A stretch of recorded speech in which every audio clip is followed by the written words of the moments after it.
Hi guys, welcome to our YouTube channel Streamline Education. I am Chetan and today we are going to solve the practice set 2.6 from the chapter Quadratic Equations.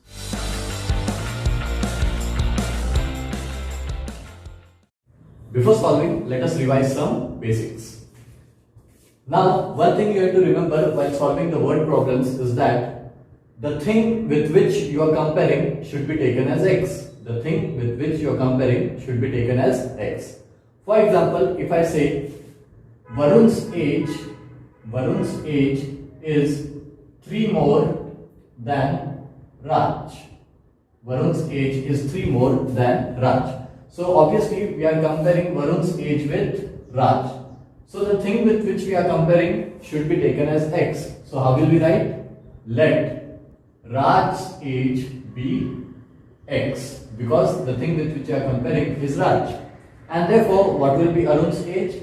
3 more. More means you have to add. So, Varun's age will become 3 more than Raj. That means you have to add 3 in x. So, it will become x plus 3. Now, what does less means? Less means minus. For example, I say Varun's age is 3 less than Raj. So, obviously, we are comparing it with Raj. So, Raj's age should be taken as x and Varun's age is 3 less. So I will take it as x minus 3. Now while you are solving the word problems regarding the ages, you have to take the present age. So we will be writing let present age of Raj be x. Okay, in this term you have to write the present age. So by solving age related problems, you have to take the present age. Now more means you have to add, less means you have to subtract, and times means you have to multiply. Times means you have to multiply.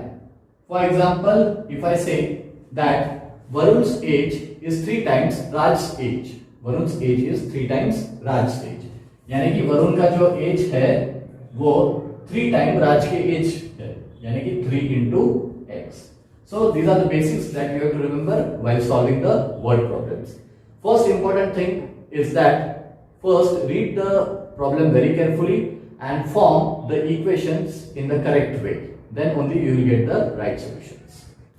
Now, let us solve the first problem from practice set 2.6. Read the question carefully. Product of Pragati's age 2 years ago. Product of Pragati's age 2 years ago and 3 years hence is 84. Find their present age. So, find the present age. क्या बोला है? Product of Pragati age. Product means multiplication. किस किस का multiplication? प्रगति के as का 2 साल पहले का जो एज था प्रगति का उसका और 3 साल बाद प्रगति का जो एज होगा उन दोनों का मल्टीप्लिकेशन करेंगे तो उसका आंसर 84 है. फिर से 2 साल पहले जो प्रगति का एज था उसका और 3 साल बाद प्रगति का एज जो होगा उन दोनों का multiplication is 84. Okay, so what will we do? First, you have to write let the present age of Pragati be x. Let the present age of Pragati be x. Now we are going to solve it step by step. Pragati's age 2 years ago. 2 साल पहले क्या उम्र होगी? अब आपकी उम्र है उसमें से 2 साल माइनस कर दोगे. अगर मेरी उम्र x है तो मैं उसमें से -2 कर दूंगा तो मेरी उम्र 2 साल पहले की मुझे मिल जाएगी. Similarly, let the present age of Pragati be x. So 2 years ago,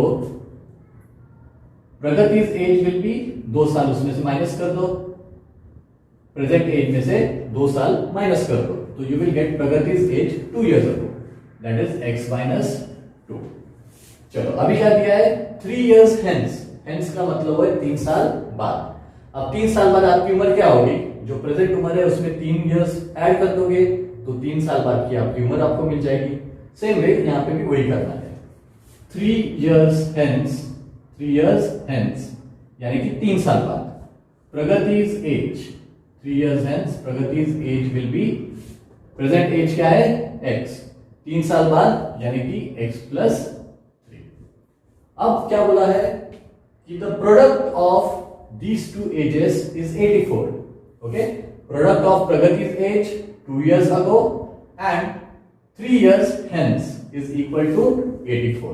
Okay, so I will write here product of Pragati's age 2 years ago and 3 years hence.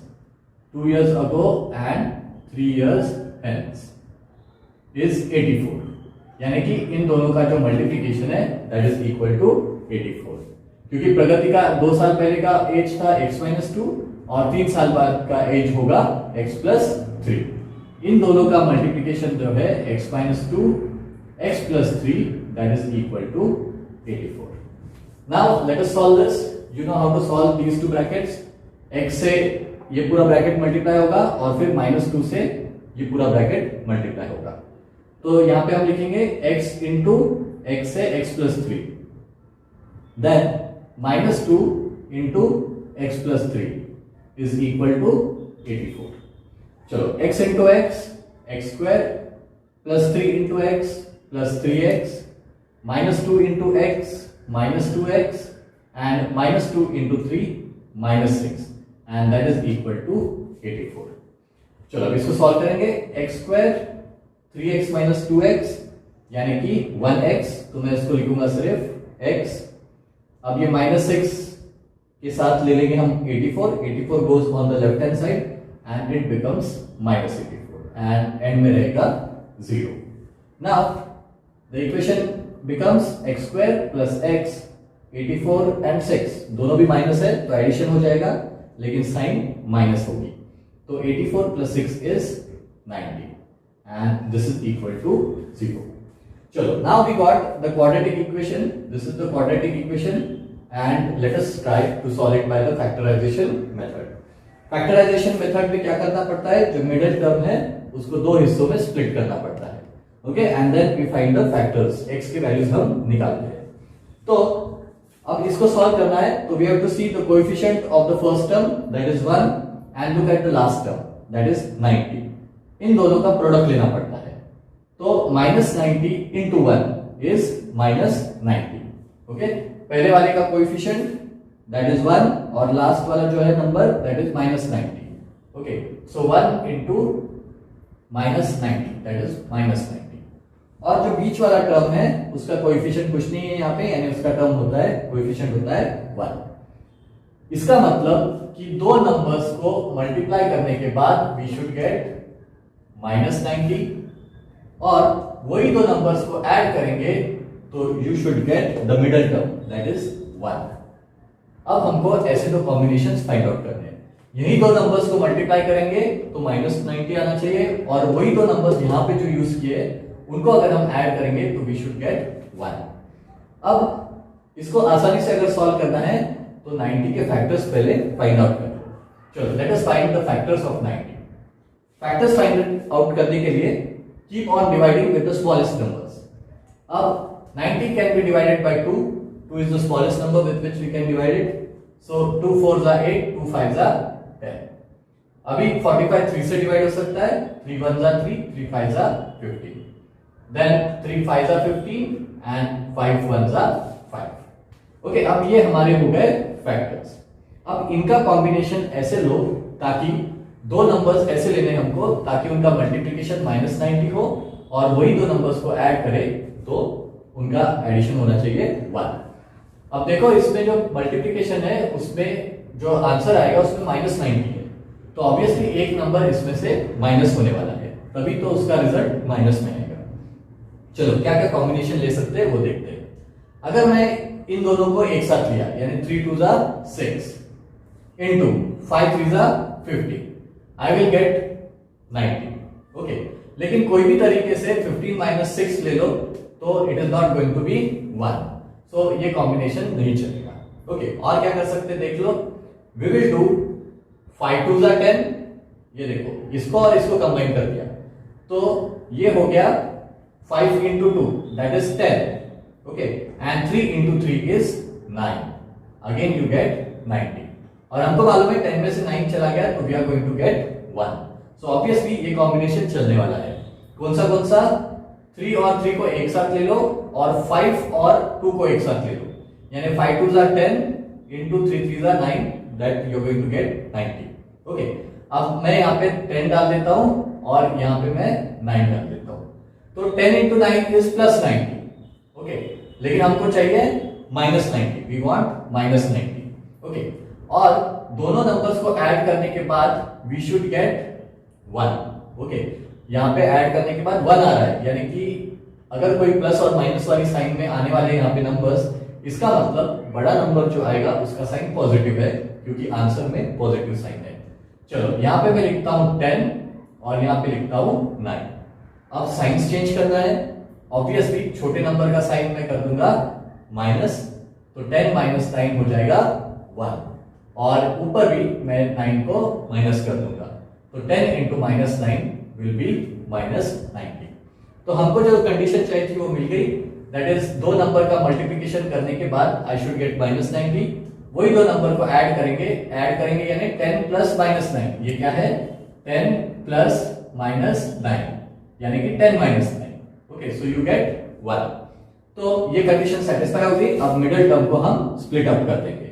Okay, सो चलो स्प्लिट अप करते हैं आगे. We got the equation x square plus x minus 90 equals to 0. Minus 90 equals to 0. अब middle term को हमने split किया था कौन से इसमें? x square plus 10x minus 9x minus 90 equals to 0. जो दो चीजें मिली थी हमको, दो टर्म्स मिले थे, एक था प्लस 10, दूसरा माइनस 9. इसको हमने लिख दिया मिडल में, इसको स्प्लिट कर दिया. अब इनका अगर हम सब्ट्रैक्शन करेंगे, 10 में से 9 गया तो you will again gate x. 10x minus 9x is again x. So you are not going to change the original equation. Original equation तो हमने वैसे ही रखा है, सिर्फ मिडल टर्म को स्प्लिट कर दिया दो हिस्सों में in order to get the factors.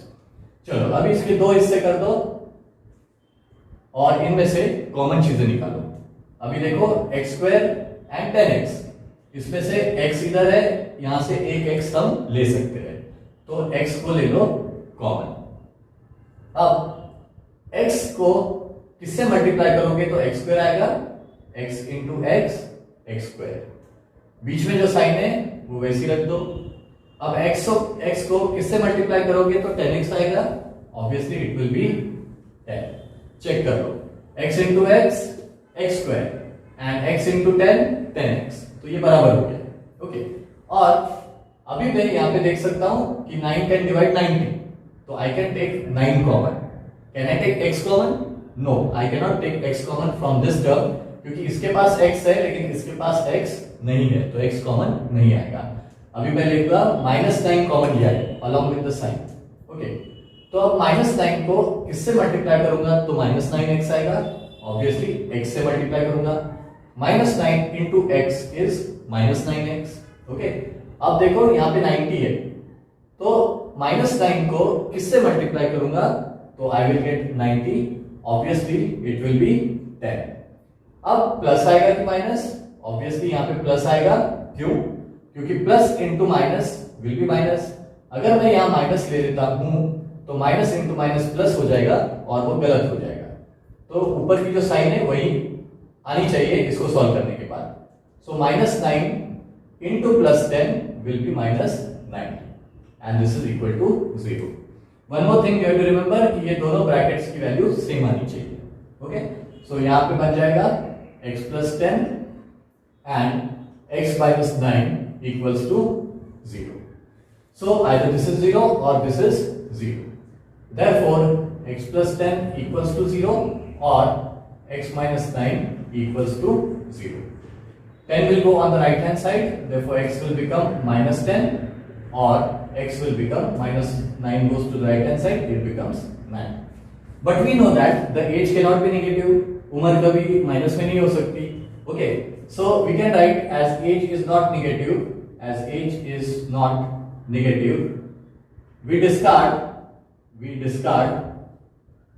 यानी कि कैंसिल आउट कर देते हैं कौन सी value, x equals to minus 10 and therefore x equals to 9. Okay, तो x क्या था That was Pragati's present age. Therefore, the present age of Pragati is 9 years. Therefore, present age of Pragati is 9 years. So, this was the solution for the first problem. Now, let us solve the second problem. The sum of squares of two consecutive even natural numbers is 244. The sum of squares of two consecutive even natural numbers is 244 and we have to find the numbers. Now what do you mean by consecutive? Consecutive का मतलब होता है एक के बाद तुरंत जो दूसरा नंबर आएगा that those are consecutive numbers. यानी कि 1 के बाद consecutive नंबर क्या आता है 2, 2 के बाद का consecutive number 3 and so on. लेकिन they are talking about consecutive even natural numbers. Okay, consecutive even natural numbers. यानी कि एक इवन नंबर के बाद तुरंत दूसरा वाला even number. So obviously even numbers are 2, 4, 6, 8, 10 and so on. So जब हम पहले वाले इवन नंबर में 2 ऐड करेंगे तो हमको दूसरा वाला इवन नंबर मिलता है. अब 6 भी कब मिलेगा? जब उसके पहले वाला इवन नंबर है उसमें 2 ऐड कर देंगे. तो अगर हमने पहला इवन नंबर x लिया तो ऑब्वियसली दूसरा कॉन्सेक्यूटिव इवन नेचुरल नंबर क्या होगा? x + 2. क्योंकि जो दूसरा वाला इवन नंबर आएगा कॉन्सेक्यूटिव वो पहले वाले में 2 ऐड करने के बाद ही दूसरा आएगा. सो ऑब्वियसली पहला कॉन्सेक्यूटिव इवन नंबर अगर x है तो दूसरा वाला आएगा x + 2. तो इसी बेस पे हमको एक क्वेश्चन सॉल्व करना है. The sum of squares of two consecutive even natural numbers is 244. Okay, so let us write down the solution. Now first we are going to denote the natural number. Okay, let the first natural number even natural number, first even natural number be x. Okay, पहला वाला जो even natural number है let it be x. So obviously जो second natural number रहेगा तुरंत उसके बाद वो रहेगा x + 2. Okay, therefore the second even natural number will be equal to x + 2. पहला x है, दूसरा इवन नेचुरल नंबर x + 2 है. अभी क्या कहा है कि sum of squares. Okay, sum of squares, sum है किसका? सम है स्क्वायर्स का, लेकिन किसके स्क्वायर्स का? Of two consecutive even natural numbers. Okay, ये पहला इवन कॉन्सेक्यूटिव नेचुरल नंबर है, ये दूसरा इवन कॉन्सेक्यूटिव नेचुरल नंबर है. इनका स्क्वायर का sum. Okay, the sum of squares का मतलब होता है इनका जो है इनका पहले स्क्वायर करेंगे और उसका जो सम आएगा that will be equal to 244. Okay, so we will write sum of squares of two consecutive even natural numbers is 244. Okay, ये चीज याद रखनी है. सम ऑफ स्क्वायर्स, अगर इसके जगह स्क्वायर्स ऑफ सम आता था इसका मतलब कि पहले इनको दोनों को ऐड किया जाता था और फिर उसका स्क्वायर निकाला जाता था अगर वो स्क्वायर्स ऑफ सम रहता था. यहाँ पे सम ऑफ स्क्वायर्स है, सम ऑफ स्क्वायर्स यानी कि पहले स्क्वायर करेंगे और फिर उनका सम करेंगे. ओके, सो यहाँ पे क्या आएगा? x का स्क्वायर प्लस दूसरे का स्क्वायर दैट इज x + 2 का whole square that is equal to 244. अब इसको सॉल्व कर लेते हैं. x², this is nothing but a + b का होल स्क्वायर यानी कि a² plus 2ab, 2 into x into 2 यानी कि 4x प्लस b का स्क्वायर यानी कि 2 का square that is 4 equals to 244. चलो अभी x² plus x² that is 2x², then this is 4x plus 4. we will move 244 to the left hand side, it becomes minus 244 equals to 0. So you get 2x² plus 4x. Now the bigger number is minus, plus minus is minus, बड़े में से छोटा minus करेंगे. 244 में से 4 चले गए तो 240 रहेंगे, लेकिन sign of the greater number 240 equals to 0. Now can we further simplify this equation? Simplification of the equation means can be divide it by a common number. ये पूरे इक्वेशन को कोई हम एक पर्टिकुलर नंबर से डिवाइड कर सकते हैं क्या? Let us check. इसका कोएफिशिएंट 2 है, यानी कि मैक्सिमम नंबर जिससे हम डिवाइड कर सकते हैं वो 2 होगा। तो 2 से डिविजिबल है, 4 भी 2 से डिविजिबल है और 240 भी डिविजिबल है 2 से। So let us simplify this equation. Okay, divide by 2। Let us divide this whole equation by 2। 2x square को 2 से डिवाइड करेंगे तो we will get x square. Then 4x को 2 से डिवाइड करेंगे तो you will gate 2x, and 240 को 2 से डिवाइड करेंगे तो you will get 120, and that is equal to 0। So this is our quadratic equation in the standard form. अब क्या करना है? We have to split the middle term. Okay, अब उसके लिए कौन सा प्रोसीजर करना है? पहले का कोएफिशिएंट देखो और आखिरी का नंबर देखो, उन दोनों का मल्टीप्लिकेशन। इसका कोएफिशिएंट 1 है और ये नंबर है along with the sign -120। Okay, सो हमारा जो इसका कोएफिशिएंट है दैट इज 1 इनटू लास्ट का नंबर जो है -120, यानी कि द प्रोडक्ट शुड बी -120। दो नंबर्स ऐसे लेने हैं, we have to take two numbers in such a way that their product is -120.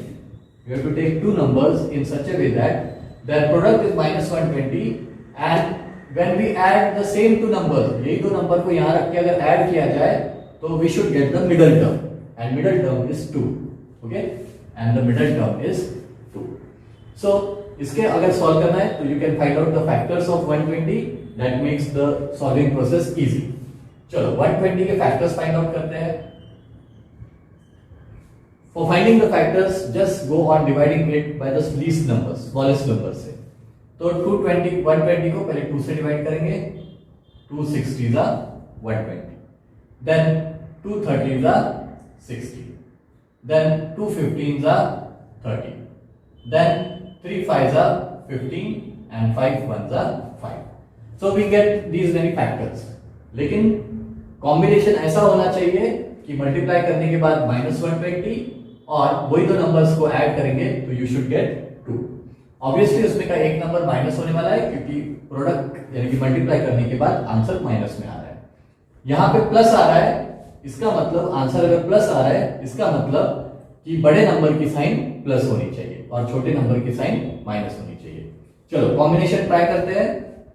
अगर मैंने इन दोनों का लिया और ये 3 लिया, अगर मैंने इन दोनों को एक ग्रुप में डाल दिया और ये तीनों को दूसरे ग्रुप में डाल दिया, तो 2 2 is 4, 5 3 15, 15 2 30, you will get 120। लेकिन कोई भी कॉम्बिनेशन ऐसा नहीं होगा, यानी कि 30 - 4 भी किया तो it will be 26। You are no way going to get 2। तो ये कॉम्बिनेशन हमारा काम में नहीं आया। चलो अब दूसरा कॉम्बिनेशन लेते हैं। हम क्या करते हैं, ये 3 लेते हैं और इन दोनों को लेते हैं। 2 2 4, 4 2 8, 8 into 15, that is also 120। लेकिन 15 में से 8 गए तो कितने बचते हैं? 7। हमको 7 नहीं चाहिए, हमको 2 चाहिए। और कोई कॉम्बिनेशन लेके देखते हैं। फिर अब चेंज करते, I will take 2 and 5, and ये तीनों को एक साथ कर देते हैं, 2 2 and 3 को। तो 5 2 is 10 and 3 2 6, 6 2 12। I will get 120, right? Now 12 minus 10 is 2, so I can get this combination, right?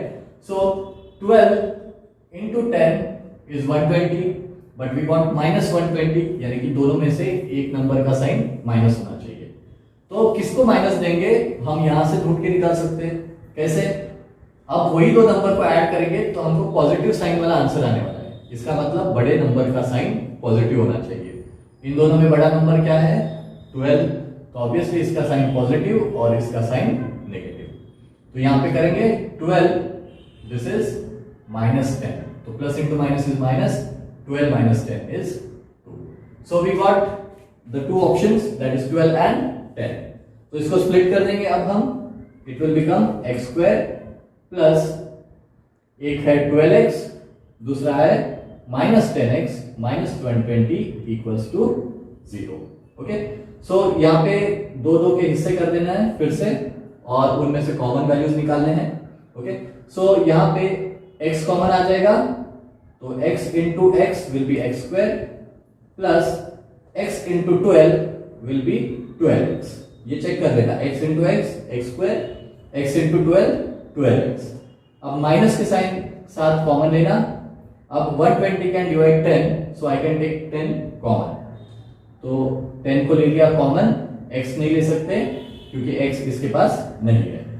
So bracket में अगेन आएगा. अब -10 को किससे मल्टीप्लाई करेंगे तो -10x आएगा. ऑब्वियसली x से मल्टीप्लाई करेंगे. -10 into x इज -10x. यहाँ पे प्लस साइन देनी पड़ेगी क्योंकि ऊपर माइनस है. प्लस इंटू माइनस माइनस आना चाहिए. अब 120 को 10 से डिवाइड करेंगे तो यू विल गेट 12. तो यहाँ पे लिखना पड़ेगा 12. -10 into x -10x -10 into 12 equals to -120. Okay, that is equal to 0. दोनों भी ब्रैकेट में सेम वैल्यूज आनी चाहिए. तो यहां पे लिख देता हूं मैं, that is x into x plus 12 and -10 into x plus 12 is equal to 0. अब जो कॉमन आया है, दोनों में कॉमन क्या है, x plus 12. तो x plus 12 को एक ब्रैकेट में लिख दो और दूसरा वाला दूसरे ब्रैकेट में, यानी कि बचे हुए x minus 10, that is equal to 0. So x plus 12 will be equal to 0 or x minus 10 will be equal to 0. So x क्या हो जाएगा, ये 12 राइट हैंड साइड पे जाएगा तो it will become -12 और x equals to ये 10 उधर चला जाएगा तो ये बनेगा 10. लेकिन क्वेश्चन में दिया है consecutive even natural numbers. Natural number दिया है तो नेचुरल नंबर्स में नेगेटिव नंबर्स नहीं होते, right. So as x equals to -12 is not a natural number, is not a natural number, therefore we discard it, and therefore x equals to 10. Okay, तो पहला number क्या है, x. तो पहला even natural number क्या आया, 10. तो obviously next consecutive number क्या होगा, x plus 2. Okay, so x plus 2 यानी कि 10 plus 2 that is 12. Therefore the next consecutive number, next even consecutive number is x plus 2. x plus 2 यानी कि x की वैल्यू क्या आई थी, 10. So 10 plus 2 is 12. 10 plus 2 that is equal to 12. So 10 and 12 are the two consecutive even natural numbers. Now let us solve the third question. In the orange garden of Mr. Madhusudan, there are 150 orange trees. In the orange garden of Mr. Madhusudan, there are 150 orange trees. The number of trees in each row is 5 more than in each column. The number of trees in each row is 5 more than in each column. Then find the number of trees in each row and each column. Okay? Total number of trees दिए हैं मधुसूदन जी के garden में, कितने हैं, 150 orange trees है. Okay, और इसमें बताया गया है कि number of trees in each row is 5 more than in each column, यानी कि हर एक रो में 5 ज्यादा है as compare to the column. तो किसके साथ कंपेयर कर रहे हैं हम, कॉलम के साथ कंपेयर कर रहे हैं. तो obviously we have to take the number of columns to be x. अब एक चीज याद रखना है कि अगर कोई अरेंजमेंट ऐसे हो रोज और कॉलम्स में, दीज आर कॉल्ड एज रोज. जो हॉरिजॉन्टल लाइन है उनको बोलते हैं रोज और जो वर्टिकल लाइन है उनको बोलते हैं कॉलम्स. अब यहां पे देखो कितने रोज है, 1 2 एंड 3 और कॉलम्स यानी कि वर्टिकल लाइंस यानी कि 1 2 3 4 और 5. 1 2 3 4 5.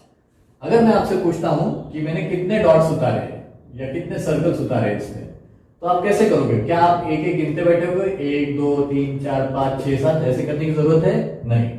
आप क्या करोगे, नंबर ऑफ रोज से नंबर ऑफ कॉलम्स को मल्टीप्लाई करोगे तो आपको ये नंबर ऑफ डॉट्स या सर्कल्स मिल जाएंगे. जैसे नंबर ऑफ रोज है 3 और नंबर ऑफ कॉलम्स है 5. सो 3 into 5 is 15. So there should be 15 dots. Let us count them. 1 2 3 4 5 6 7 8 9 10 11 12 13 14 15. Okay. So when we multiply rows into columns, we will get the total number of trees. So यही concept यहाँ पे हमको use करना है. Okay, अभी इन्होंने compare किया है with column. So we are going to take here let the number of trees in each column be x. Okay, column में अगर x है तो एक रो में 5 more then that in each column, जितने कॉलम में उससे 5 ज्यादा ये किसमें होंगे, रो में होंगे. Therefore number of trees in each row equals to 5 ज्यादा, जितने कॉलम में, एक कॉलम में जितने हैं उससे 5 ज्यादा, सो that will become x plus 5. Okay, तो रोज मिल गए और कॉलम्स भी मिल गए. ओके, रोज कितने हैं, x प्लस 5 और कॉलम्स है x. सो ये दोनों का अगर मल्टीप्लाई करेंगे तो हमको टोटल नंबर ऑफ ट्रीज मिल जाएंगी, और टोटल नंबर ऑफ ट्रीज हमको दिया गया है, दैट इज 150. देखो यहाँ पे रोज कितने हैं, x प्लस 5, ये है रोज, पूरे टोटल रोज, और कॉलम्स कितने हैं, x कॉलम्स. तो x into x plus 5 करेंगे तो we will get the total number of trees. Okay, so we can write here, therefore x into x plus 5 is equal to 150 trees. Now let us solve this. X into x is x square plus 5 into x is 5x and that is equal to 150. अब 150 को left hand side पे लेंगे तो x square plus 5x minus 150 equals to 0. Okay, now we have to find the factors. Okay, we have to find the values of x. So for that purpose we are going to split this middle term. फिर से वही method, क्या करना है हमको, इसका coefficient और last number का मल्टीप्लिकेशन देना है. मैं यहाँ पे रफ में लेता हूँ. पहला जो है टर्म, उसका कोएफिशिएंट है 1 into last number along with its sign. Last number का along with its sign is -150, तो ये होगा -150. सो हमारा प्रोडक्ट आना चाहिए -150. ओके, क्या आना चाहिए, -150. और इसका मतलब दो नंबर्स ऐसे लेना है कि जिनका प्रोडक्ट हो -50, 150, और वही दो नंबर्स को अगर हम ऐड करेंगे तो हमको मिलना चाहिए मिडल टर्म, यानी कि +5. दो नंबर्स ऐसे लेने हैं जिनका प्रोडक्ट है -150, और वही दो नंबर्स इस तरह लेने हैं कि जिनका एडिशन हो मिडिल टर्म, यानी कि 5.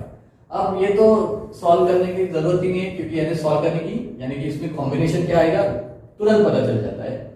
15 into 10 is 150, राइट. सो मैं अगर 15 into 10 करूं तो मुझे 150 मिल जाएगा. अब यहाँ पे -150 है, सो ऑब्वियसली एक नंबर माइनस होना चाहिए. तो कौन सा होगा, बड़ा नंबर कि छोटा नंबर, वो हम यहाँ से ढूंढ के निकाल सकते हैं. यहाँ पे ऐड करने के बाद जो रिजल्ट आया उसकी साइन पॉजिटिव है, इसका मतलब बड़े नंबर का साइन पॉजिटिव होना चाहिए. सो यहाँ पे बड़े नंबर का साइन यानी 15 का साइन पॉजिटिव और 10 का साइन नेगेटिव. तो ये हो जाएगा 15 minus 10 plus and minus 10 is minus, so 15 minus 10 is 5. तो हमारे कॉम्बिनेशन आ गए 15 and -10. तो ये मिडिल टर्म को हम ऐसे लिखेंगे, x square plus 15x minus 10x minus 150 equals to 0. 15x में से 10x गए तो फिर से हमको मिलेगा 5x. ओके, तो हमने इसे स्प्लिट किया है मिडिल टर्म को. अब फिर से दो हिस्से कर दो और कॉमन फैक्टर्स निकालो. यहाँ पे रहेगा x, तो ब्रैकेट में आएगा x plus 15, x into x x square plus 15 into x 15x. यहाँ पे हम लेंगे -10 कॉमन. अब 10x कैसे मिलेगा, 10 को x से मल्टीप्लाई करेंगे तो 10x मिल जाएगा. -10 into x -10x and 10 into 15 will be -150. -10 into 15, 15 10s is 150, sign is plus into minus, minus into plus is minus. यहाँ पे गलती से माइनस साइन मत लेना, क्योंकि माइनस इंटू माइनस यहाँ पे प्लस हो जाएगा. ओके, तो वो गलत हो जाएगा. अब देखो यहाँ पे ब्रैकेट में दोनों भी सेम आए क्या, yes we got the same values, so we can take this as common. तो इसको लेंगे x प्लस 15 कॉमन और बचा हुआ दूसरे ब्रैकेट में, यानी कि x माइनस 10 इक्वल्स टू 0. चलो अभी x प्लस 15 इक्वल्स टू 0 और x माइनस 10 इक्वल्स टू 0. तो अभी x प्लस 15 इक्वल्स टू 0, तो ये बनेगा x इक्वल्स टू 15 चला जाएगा राइट हैंड साइड पे, तो वो आएगा -15. और x minus 10 equals to 0, -10 right hand side पे चला जाएगा, तो x equals to 10.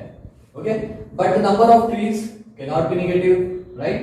But number of trees cannot be negative, therefore we have to discard this value. Therefore we discard x equals to minus 15. We discard x equals to minus 15. So हमारा answer क्या हो गया? Therefore x equals to 10. x क्या था अभी हमारा? Number of trees in each column. So I can write therefore number of trees in each column is equal to x. हमने ये स्टेटमेंट किया था पहले. Let the number of trees in each column be x. So number of trees in each column is x और x की value आई थी हमारी 10. So we get in each column there are 10 number of trees. So दूसरा भी निकालना है. Therefore number of trees in each row. Now number of trees in each row is equal to x plus 5 equals to x plus 5 और x की value हमको मिल गई है, that is 10. So this will become 10 plus 5 and that is equal to 50. So column में जो है 10 trees है, हर एक कॉलम में 10 ट्रीज है और हर एक रो में 5 ज्यादा है यानी कि 15 ट्रीज है. Now let us solve the fourth question. Vivek is older than Kishore. Vivek is older than Kishore यानी कि विवेक की उम्र किशोर से कंपेयर की गई है. तो we have to take Kishore's age as x. Vivek is older than Kishore by 5 years. The sum of the reciprocal of their ages. Sum किसका है? Reciprocal of their ages. Reciprocal यानी कि उल्टा कर देना है. तो sum of the reciprocal of their ages is 1/6. Find their present ages. Let us solve it. Vivek is older than Kishore. किससे कंपेयर कर रहे हैं? किशोर से. तो किशोर का एज x लेना है. Okay, so let Kishore's present age हमेशा प्रेजेंट एज में लेना है. Age related problems. Kishore's present age भी x. अब अगर किशोर का प्रेजेंट एज x है तो विवेक का कितना होना चाहिए? Vivek is older than Kishore by 5 years. Vivek Kishore से 5 साल से बड़ा है. Okay, so therefore Vivek's age is equal to कितना? x plus 5. Now the sum of the reciprocals. Reciprocal यानी कि x का रेसिप्रोकल क्या होता है? 1/x और x प्लस 5 का रेसिप्रोकल 1/x प्लस 5. जब हम इन दोनों का रेसिप्रोकल करोगे और इन दोनों को ऐड करोगे देन उसका आंसर आना चाहिए 1/6. So let us write the statement. Sum of reciprocals of their ages is 1/6. Okay, चलो अब पहले का रेसिप्रोकल यानी कि 1/x और x प्लस 5 का रेसिप्रोकल यानी कि 1/x प्लस 5 एंड इनका हम सम करेंगे यानी एडिशन करेंगे तो उसका आंसर कितना आना चाहिए? 1/6. सो ये हो गया हमारा equation. Late us solve it by cross multiplication. x plus 5 into 1 x plus 5 plus 1 into x upon x into x plus 5 is equal to 1/6. अब x plus x that is 2x plus 5 upon x into x square plus 5 into x 5x and that is equal to 1/6. अब ये 6 चला जाएगा ऊपर और ये x square plus 5x ये चला जाएगा ऊपर on the right hand side. तो 6 को इधर ले लेंगे तो ये बनेगा 6 into 2x plus 5 equals to 1 into x square plus 5x. अब 1 से जो नंबर मल्टीप्लाई करोगे तो वही आने वाला है. चलो सॉल्व करते हैं. 6 into 2x is 12x plus 6 into 5 is 30 equals to x square into 1 x square plus 5x into 1 5x. Now let us write down it properly. यहाँ पे फिर से लिख देता हूँ. 12x plus 30 is equal to x square plus 5x equals to x square plus 5x. तो अभी x square ये साइड पे है तो मैं सभी टर्म्स को राइट हैंड साइड पे लेके जाता हूँ, क्योंकि हमारा स्टैंडर्ड फॉर्म जो है उसमें हमको कन्वर्ट करना है। तो 12x को मैं राइट हैंड साइड पे लेके जाऊंगा और 30 को भी राइट हैंड साइड पे लेके जाऊंगा। तो लेफ्ट हैंड साइड पे बचेगा नहीं कुछ, इसका मतलब लेफ्ट हैंड साइड पे बचेगा 0, क्योंकि ये दोनों को भी मैं राइट हैंड साइड पे लेके जाने वाला हूँ। अब लेफ्ट हैंड साइड पे एक्स स्क्वायर, यहाँ पे है 5x, ये ऑलरेडी यहाँ पे है। अब 12 को राइट हैंड साइड पे लेके गया 12x को, तो वो बनेगा -12x, और 30 को राइट हैंड साइड पे लेके गया तो वो बनेगा -30, दैट इज इक्वल टू 0। तो इसको प्रॉपर्ली लिख लेंगे, therefore x square plus 5x minus 12x minus 30 equals to 0। मैंने सब टर्म्स को राइट हैंड साइड पे लेके गया, इसलिए 0 लेफ्ट हैंड साइड पे आया। अब इनको सिर्फ उल्टा लिख दिया। चलो अब इसको सॉल्व करेंगे। x square plus minus is minus, बड़े नंबर में से छोटा, यानी 12 minus 5 that is 7, sign of the greater number minus, so this will be -7x minus 30 equals to 0। अब मिडल टर्म है -7, ओके, और प्रोडक्ट करने के बाद क्या आना चाहिए पहले वो देख लेते हैं। इसका कोएफिशिएंट है 1 और लास्ट टर्म है -30, तो -30 इंटू 1 -30 होता है, यानी कि दो नंबर्स मल्टीप्लाई करने के बाद वी शुड गेट -30, और वही दो नंबर्स को हम ऐड करेंगे तो we should get the middle term that is -7। Okay, तो कॉम्बिनेशन यहाँ पे तो आप देख सकते हो 30 कैसे आ सकता है, 5 6 इज 30, लेकिन 6 में से 5 गए तो 1 आ जाएगा जो यहाँ पे फिट नहीं होता है।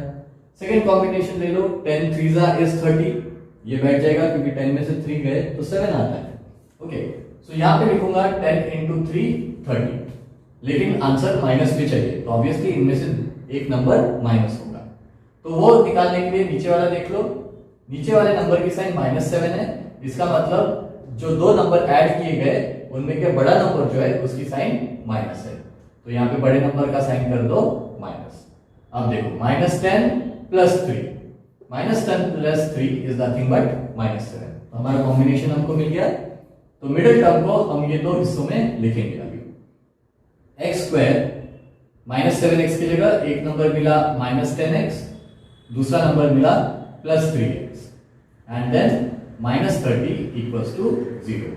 -7x को हमने ये दो हिस्सों में बांट दिया, -10x plus 3x, -10x plus 3x is again -7x। अभी क्या करना है, दो हिस्सों में बांट लो and find out the common factors. Okay, so यहाँ पे x कॉमन हो जाएगा, x से किसको मल्टीप्लाई करोगे तो x स्क्वायर आएगा, obviously x into x is x square sine minus, x into what is 10x, obviously x into 10 is 10x। यहाँ पे can 3 divide 30? Yes, it can divide 30, so we can take 3 common. Again 3 into what is 3x, 3 into x is 3x। यहाँ पे minus sign, plus into minus is minus. अब 3 से किसको multiply करेंगे तो 30 आएगा, तो 3 को 10 से मल्टीप्लाई करोगे तो 30 आएगा। तो चेक कर लेना, 3 इंटू x 3x, 3 इंटू -10 -30। दोनों ब्रैकेट देख लो, दोनों में भी सेम वैल्यूज आई है, तो उनको कॉमन ले सकते हैं हम, तो we will get therefore x minus 10 and x plus 3 equals to 0। अब क्या हो जाएगा, therefore x minus 10 equals to 0 और x plus 3 equals to 0। -10 चला जाएगा राइट हैंड साइड पे, तो ये बनेगा देयरफॉर x equals to 10 और x equals to 3 goes on the right hand side and -3, but the h cannot be negative। Okay, so we can discard x equals to -3 as h is not negative। Okay, it cannot be negative, therefore we discard x equals to -3 and therefore we get x equals to 10। अब x किसका age था, it was Kishore's present age। Okay, so therefore present age of Kishore is equal to x equals to 10 and present age of Vivek, therefore present age of Vivek is equal to x plus 5 था। Okay, x plus 5 और x आया था हमारा 10, यानी कि 10 plus 5 and that is equal to 15। So present age of Kishore is 10 and present age of Vivek is 15। Now let us solve the fifth question. Surya scored 10 marks more in the second test as compared to that of the first test. 5 times the score of the second test, 5 times the score of the second test is the same as the square of the score in the first test, and we have to find the score in the first test. तो क्या दिया है problem में कि सूरज जो है उसने 10 marks more लिए हैं सेकंड टेस्ट में as compare to the first test, यानी कि अगर 5 मार्क लिए फर्स्ट टेस्ट में तो दूसरे टेस्ट में 10 मार्क 5 से ज्यादा लिए, यानी कि पहले टेस्ट में 5 तो दूसरे टेस्ट में हो जाएंगे 15 marks. So let us solve this question. Surya scored 10 marks more in the second test that in the first, यानी कि हम फर्स्ट टेस्ट के मार्क्स को कंपेयर कर रहे हैं. सो ऑब्वियसली जिसके साथ कंपेयर कर रहे हैं उसका हमको क्या लेना है, that will be taken as x. Okay, so let the marks scored in the first test be x. Okay, let the marks scored in the first test be x. अब जो दूसरी टेस्ट उन्होंने दी थी उसमें उनको पहली टेस्ट से 10 mark ज्यादा मिले हैं. Okay, therefore marks in the second test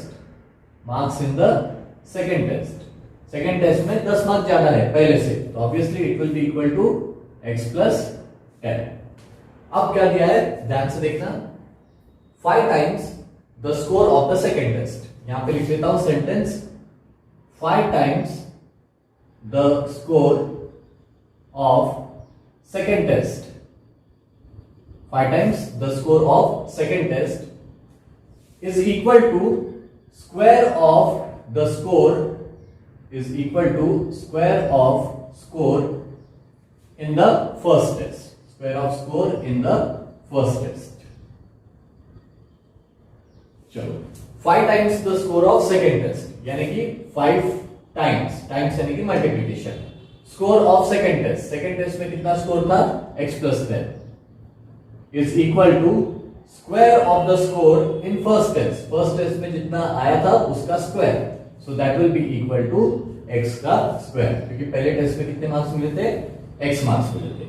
अब इसको सॉल्व करो. 5 into x 5x plus 5 into 10 50 equals to x square.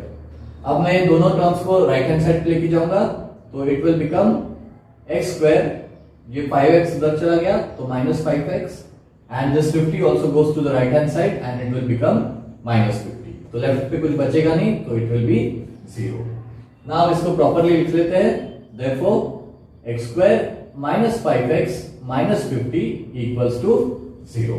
Okay, अब we have to solve this by factorization method, यानी कि by splitting the middle term. Splitting का मतलब कि middle term के दो हिस्से करने पड़ते हैं. ओके, अब ये मेथड के लिए क्या करना पड़ता है, पहले वाले टर्म का कोएफिशिएंट, यहां पे कोएफिशिएंट 1 हो जाएगा एंड लास्ट टर्म का नंबर यानी कि माइनस 50, इन दोनों का मल्टीप्लिकेशन करने का, तो you will get minus 50. Okay, so the product should be 50. After multiplying two numbers the product should be 50 minus 50 and after adding the same two numbers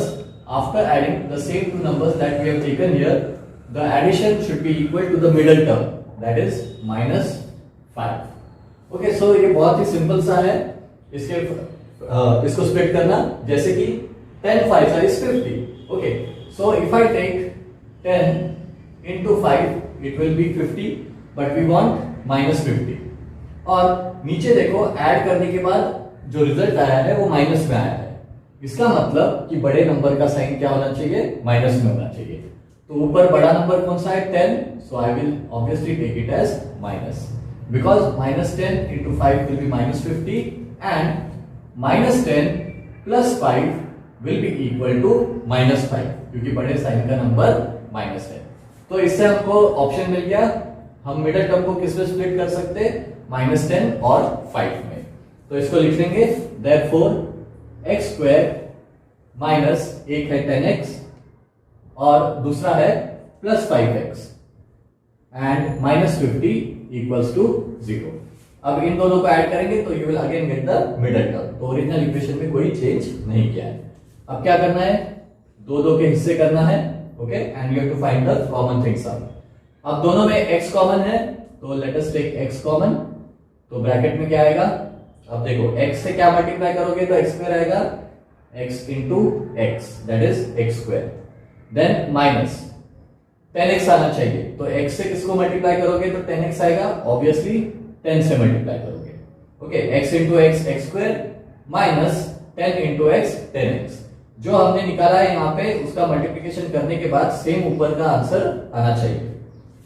अब यहाँ पे देखो 5x और 50 है, x कॉमन नहीं ले सकते क्योंकि दोनों जगह पे x नहीं है, but 5 can divide 50, okay, here 5 can divide 50, so we can take 5 common. So I will take 5 common और ब्रैकेट में ऊपर 5x आना चाहिए तो ऑब्वियसली 5 को x से मल्टीप्लाई करूंगा तो 5 into x will be 5x, बीच में की साइन माइनस। अब 5 को किससे मल्टीप्लाई करूंगा तो 50 आएगा, obviously 5 10s is 50 and that is equal to 0। मैं यहाँ पे आगे कंटिन्यू कर देता हूं। एक आया है x into x minus 10 and plus 5 into x minus 10 equals to 0। Now the values in both the brackets should be same, वो आ गए हैं हमारे। now we can take x minus 10 common, तो एक ब्रैकेट में आ जाएगा therefore x minus 10 and x plus 5 बचा हुआ दूसरे ब्रैकेट में x और 5 that is equal to 0।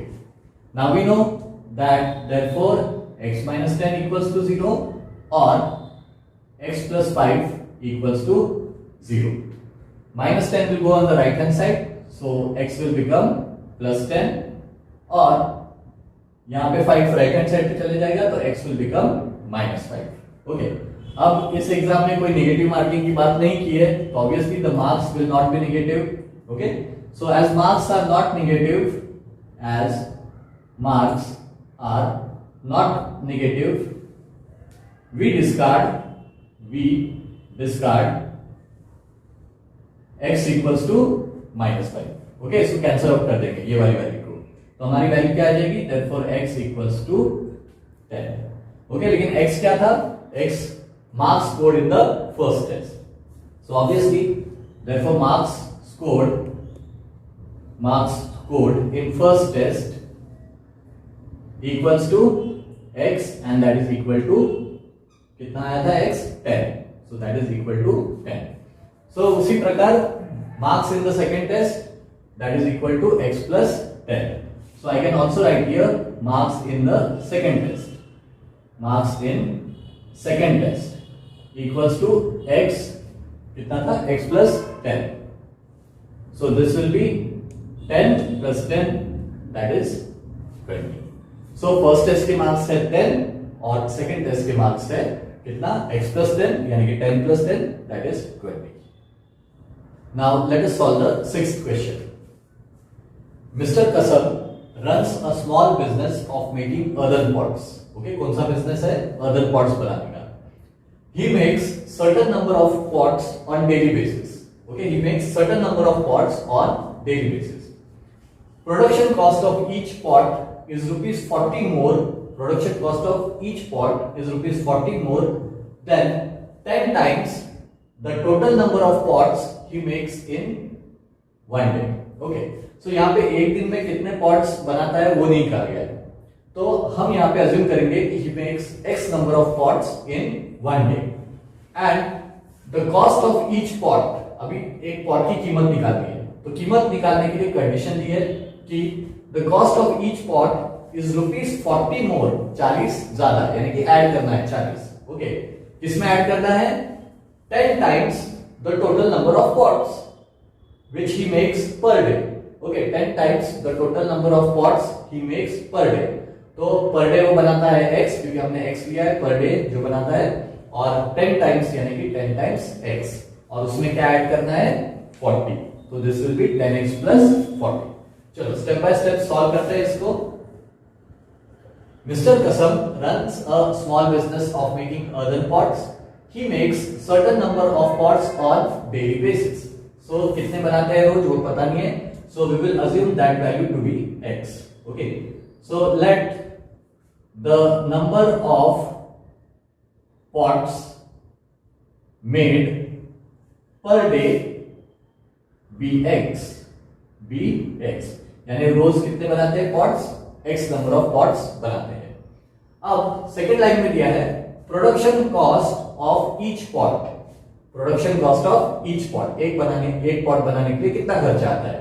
Production cost of each pot is 40 more, यहां पे लिख लेता हूं मैं एक बार, production cost of each pot is equal to 40 more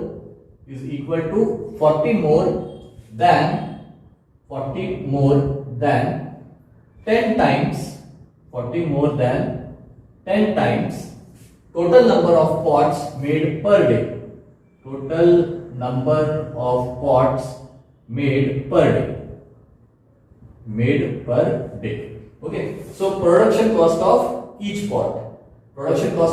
pot is equal to 40 more, यानी कि 40 ज्यादा, किससे 40 ज्यादा, 10 times the total number of pots, 10 times the total number of pots made per day. Pots made per day कितने हैं, x, तो ये हो जाएगा 10 into x and 40 more यानी कि एडिशन, यानी कि प्लस 40. So production cost क्या हो गई, production cost of each pot is 10x plus 40.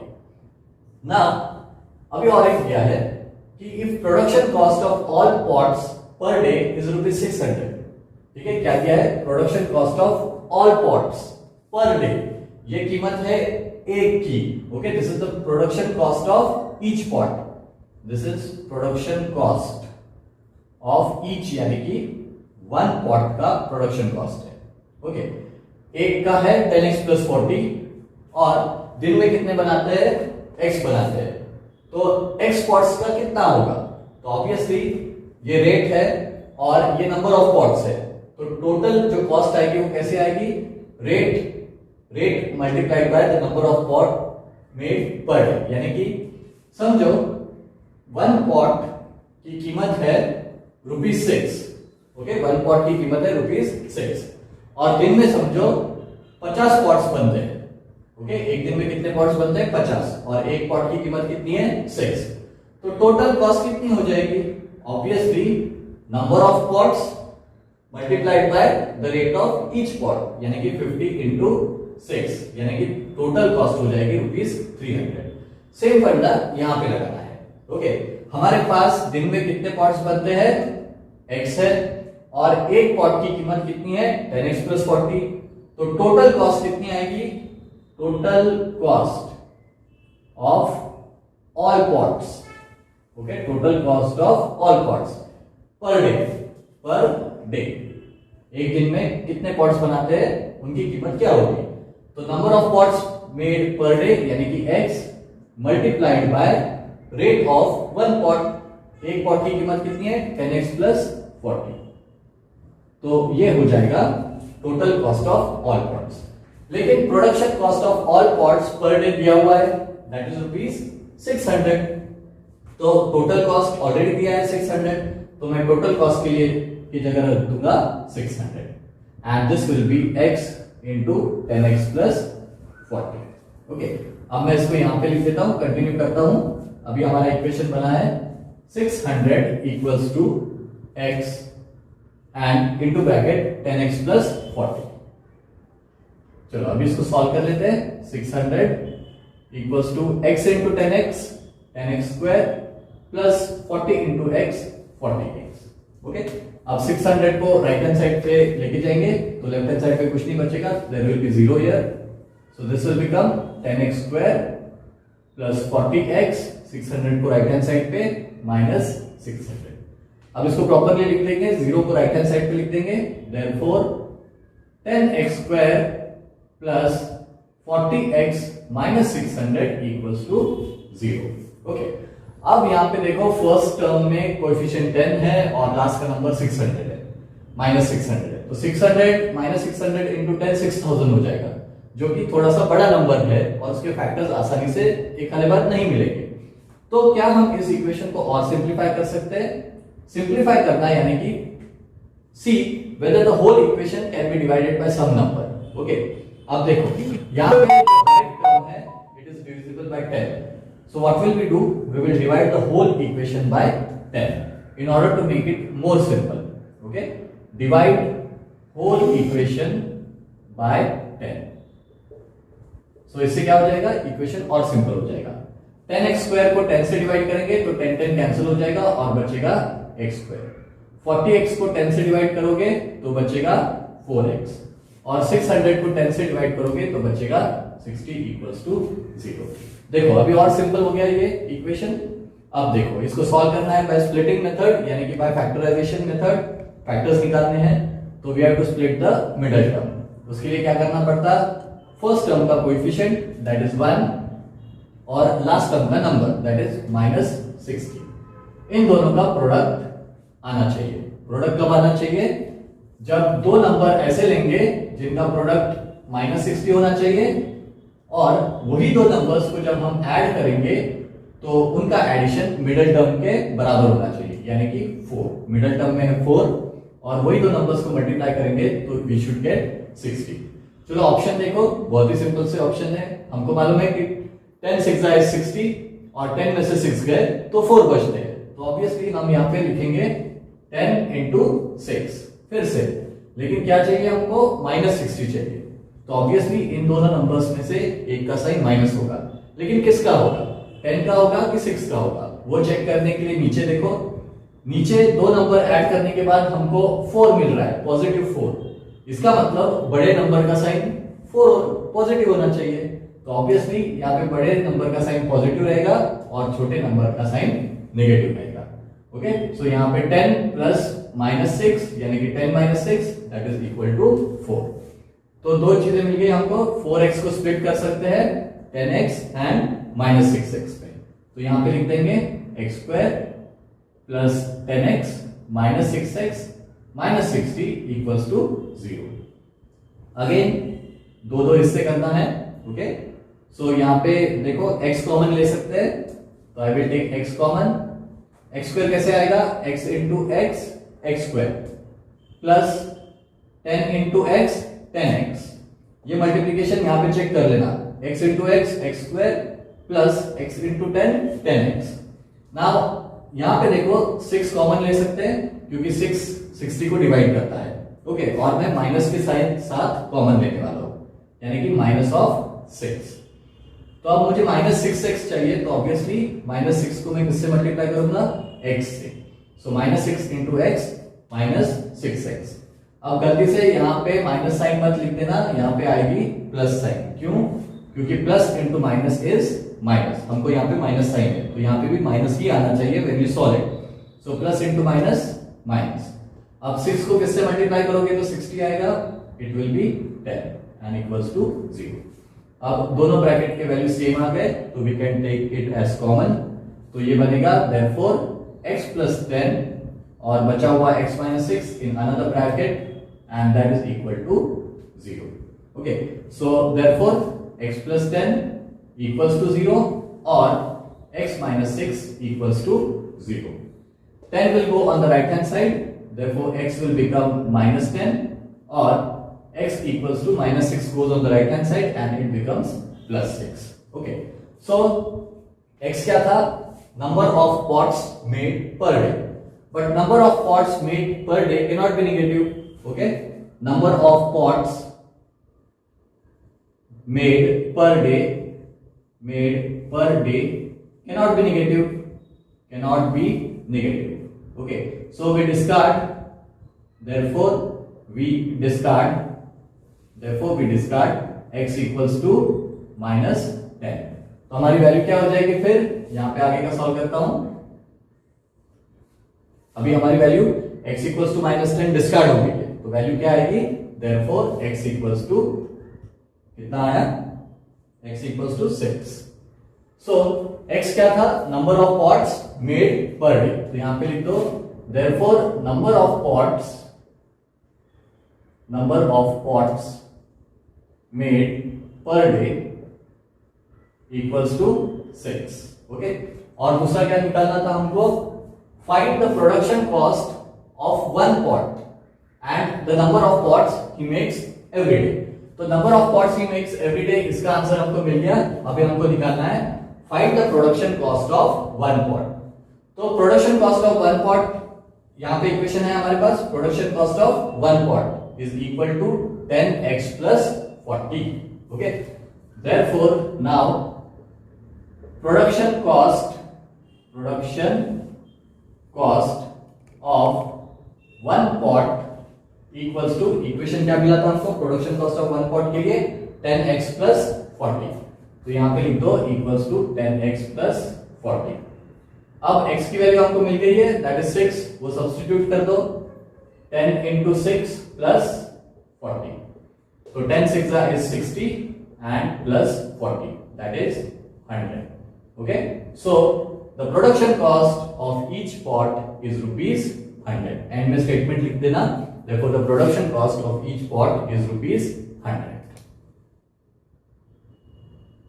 Now, let us solve the seventh question, which is also a start question, यानी कि important है. अब इसके लिए कुछ basics हमको cover करने पड़ेंगे. प्रतीक takes 8 hours to travel 36 kilometers downstream. एक word आया है वहां पे downstream. And return to the same spot. The speed of boat in still water is 12 kilometers per hour. Find the speed of the boat, find the speed of the water current. तो इसका related problem हमने linear equation in two variable में देखा था, उसमें भी downstream और upstream का यूज हुआ है. ओके, तो हम इसको रिवाइज कर लेते हैं. What do you mean by downstream? अगर पानी का बहाव ऐसे है, ओके, इस डायरेक्शन में पानी का बहाव है, ओके, इस डायरेक्शन में वाटर मूव हो रहा है और आप बोट चला रहे हो जिसका डायरेक्शन भी उसी डायरेक्शन में, यानी कि along the flow of water, then it is called as downstream. इसको बोला जाएगा डाउनस्ट्रीम.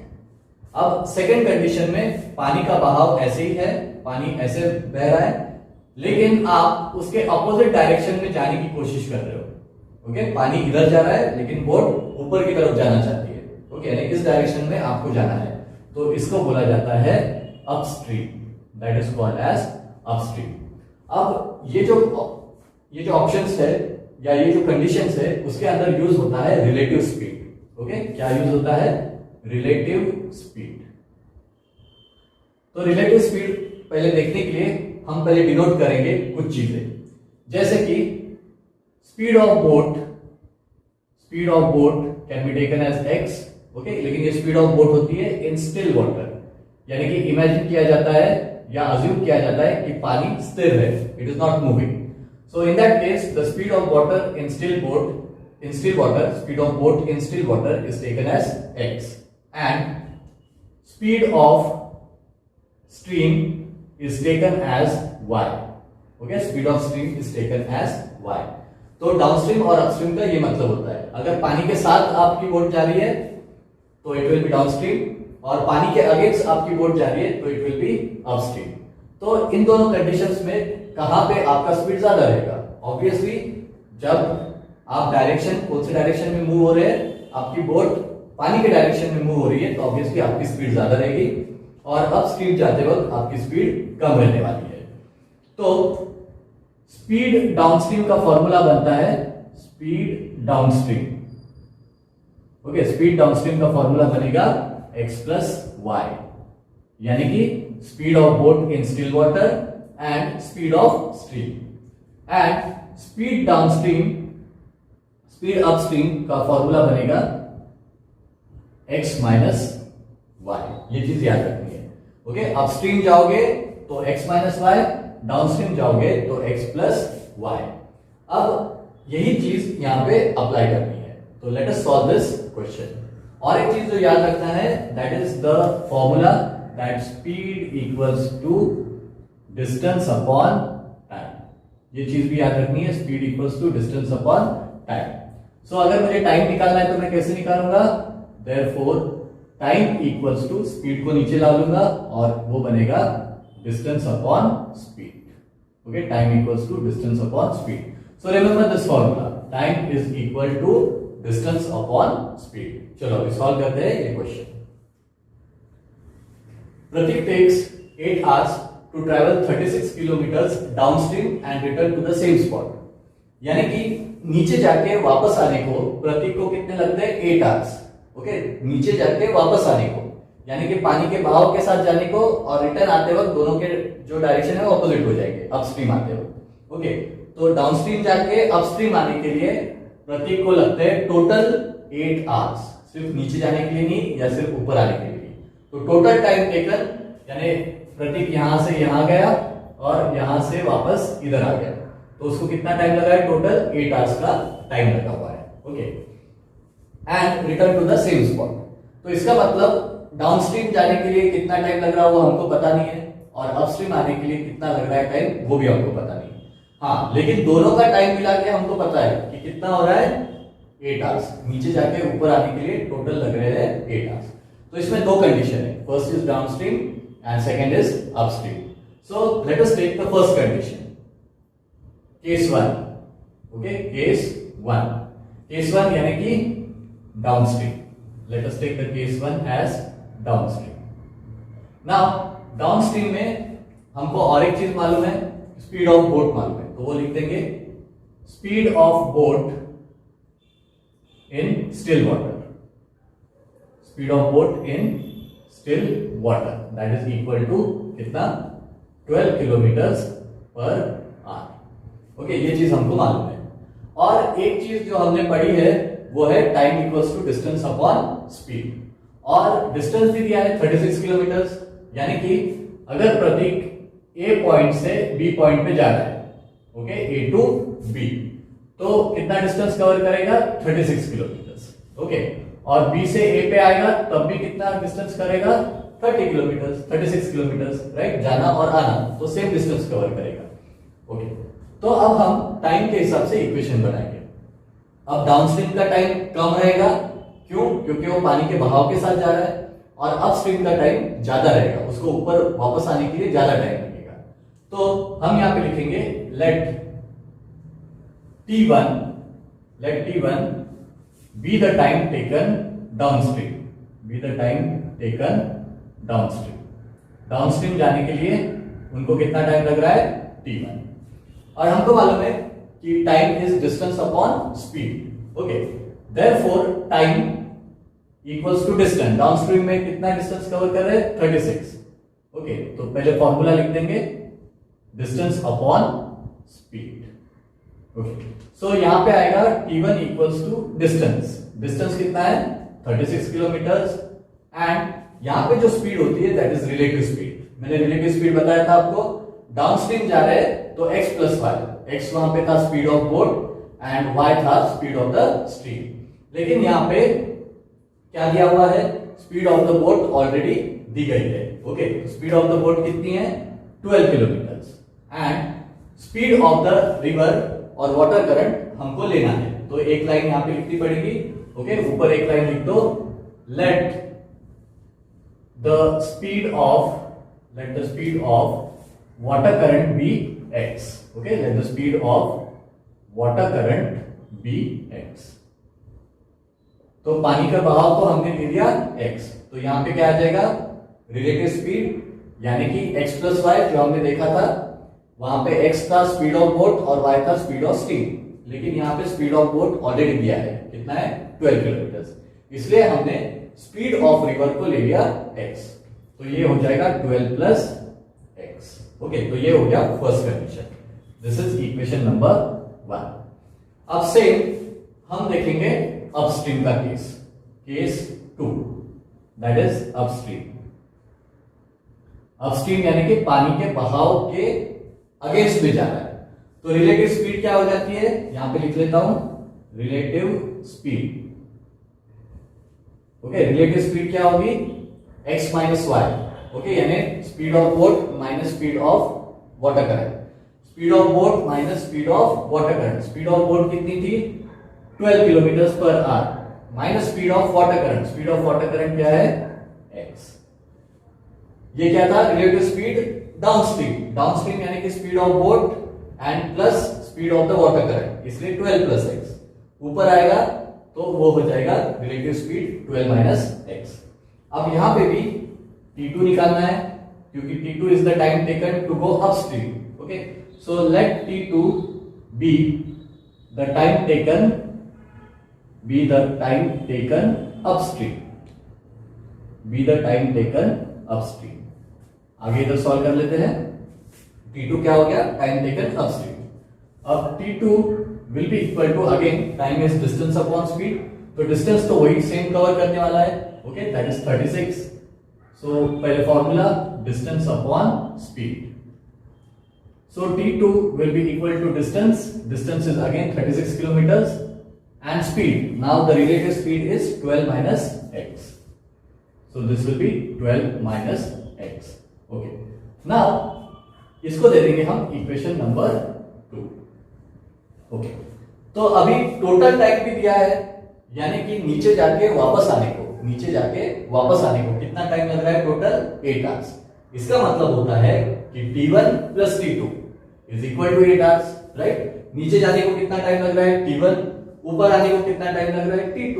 तो total time taken T1 plus T2. तो यहां पे लिखूंगा now total time taken equals to T1 plus T2. It will be equal to T1 plus T2. तो T1 क्या था हमारा? 36 upon 12 plus x. Therefore 36 upon 12 plus x. T2 कितना था हमारा? 36 अपॉन 12 माइनस x. ओके, और टोटल टाइम तो हमको पता है कितना है total time. Total time taken is 8 hours. So that will be equal to 8. Okay, T1 time उसमें T2 टाइम मिला दिया, तो टोटल टाइम मिला के हो गया 8 आवर्स. नीचे जाने को और ऊपर आने को. नीचे जाने को इतना टाइम लगा था, ऊपर आने को इतना टाइम लगा था, और टोटल टाइम कितना लगा था? नीचे जाके ऊपर आने को 8 आवर्स. सो ये इक्वेशन हमको मिल गया.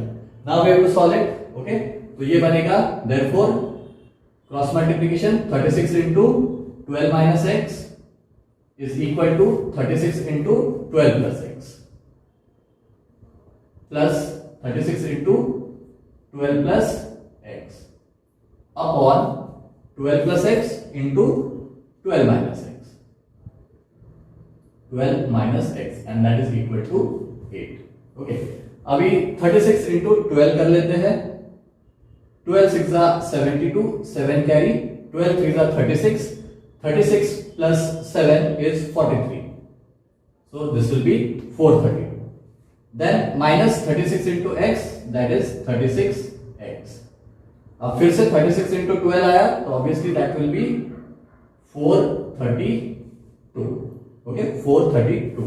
And again 36 into x, that will be plus 36x. Now upon this is a plus b, a minus b. a plus b, a minus b का एक्सपेंशन क्या, इसका सॉल्यूशन क्या होता है? a square minus b square. ये देखो, ये है a प्लस b और ये है a माइनस b. तो a plus b into a minus b is a square minus b square, यानी कि 12 square minus x square. Okay, so this will become 12 square minus x square. Okay, तो अभी यहाँ पे देखो क्या हो जाएगा, ये माइनस 36x और प्लस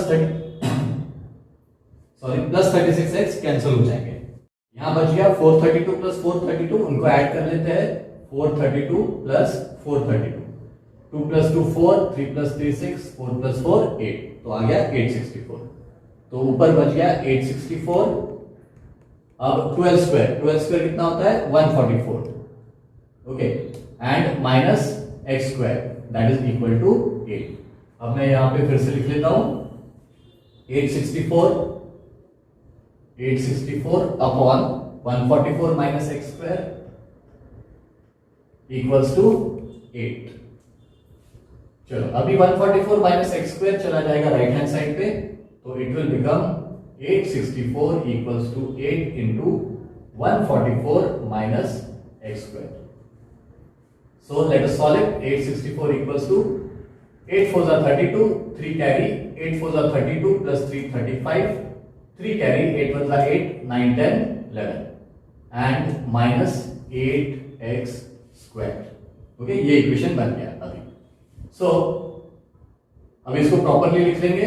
8x स्क्वायर को लेफ्ट हैंड साइड पे लेके जाएंगे तो it will become plus 8x square. Okay, और 1152 में से 864 को माइनस कर देंगे।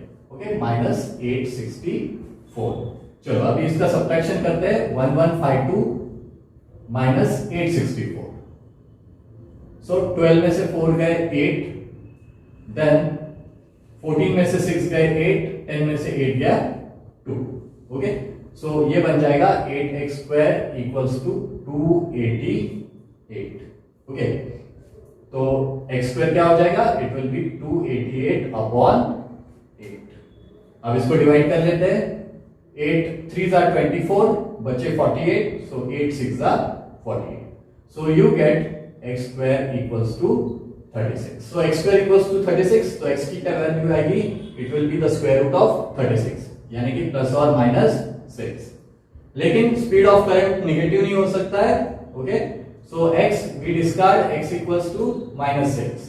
We discard x equals to minus 6 because speed cannot be negative. Okay, speed cannot be negative. So we get therefore x equals to 6. तो and में क्या लिखोगे स्टेटमेंट? जो हमने x लिया था यानी कि speed of the water current, therefore speed of the water current is 6 kilometers per hour. Unit लिखना मत भूलना, x equals to 6 kilometers per hour. चलो अभी सॉल्व करते हैं 8 क्वेश्चन, जो कि थोड़ा सा अलग क्वेश्चन है। इसमें दिया है Pintu takes 6 days more than those of Nishu to complete a certain work। Okay, Pintu जो है वो 6 दिन ज्यादा लेता है as compared to Nishu to complete a particular work। पूरा काम करने के लिए 6 दिन ज्यादा लेता है as compared to Nishu। Now if they work together they finish it in 4 days। अगर दोनों साथ में काम करते हैं तो they will finish the work in 4 days। How many days would it take to complete the work if they work alone? अगर वो दोनों अलग अलग काम करते हैं, एक साथ नहीं करते, ओके, अलग अलग काम करते हैं, तो उनको टोटल कितने दिन लगेंगे? अब एक चीज तो ऑब्वियस है कि अगर दोनों अकेले काम करेंगे तो ज्यादा दिन लगेंगे, और दोनों साथ में करेंगे काम तो कम दिन लगेंगे। ओके, ये इनवर्स प्रोपोर्शन का रिलेशन है। ओके, जितने ज्यादा लोग उतने कम दिन काम खत्म कर देंगे, और जितने कम लोग उतने ज्यादा दिन काम खत्म कर देंगे। अब in work related problems you have to consider complete work as one। Okay, लिखने की जरूरत नहीं है, just for explanation। Okay, consider complete work as one। complete work as one। one यानी कि complete work। ओके, एक यानी कि complete work। अब देखते हैं, Pintu takes 6 days more than those of Nishu। किसके साथ कंपेयर हो रहा है? निशु के साथ। Okay, to complete certain work. तो हम लेंगे let